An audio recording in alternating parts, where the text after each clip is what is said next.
நான் எந்த கவர்மெண்ட் காங்கிரஸை புகழ்ந்தேன்னா, காங்கிரஸ் ஆளு அப்படின்னு சில பேர் நினைப்பாங்க. பிஜேபி புகழ்ந்தா பிஜேபி இதுக்கு போயிட்டார் போல இருக்கு தலைவர்ன்னுவாங்க. அந்த மாரியான ஒரு விமர்சனம் பண்ற ஸ்டேஜில இருக்கேன். ஆனா நெறைய பேர் அன்றாட நான் சந்திக்காம ரூம்லயே இருக்கிறது, என் வீட்லயே இருக்கிறதுங்கிற பேச்சுக்கே இடம் இல்ல. அதனால கண்டிப்பா சந்திச்சுட்டுருக்கோம். நான் விரும்பினாலும், விரும்பாட்டாலும் என்னை நோக்கி அரசியல் கேள்விகள் கேட்கப்படும். எனக்கு ஞானம் அந்த அளவுக்கு கிடையாது.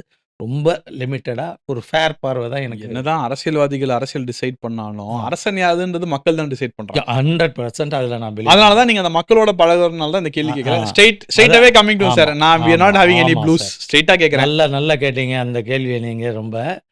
100க்கு 100 உண்மை என்னன்னா, இந்த போல்ஸ்டர்ஸு, எக்ஸிட் போல் எல்லா ப்ரெடிக்ஷனும் சில நேரங்கள்ல பெரிய ஃபெயிலியரை சந்திக்கிறதுக்கு காரணம், மக்கள் மனசுல என்ன இருக்குங்கிறத இவங்க போய் கேட்கும்போது, அவங்க சொல்லாததும், இல்ல தவறா சொல்றதும் தான் காரணம்.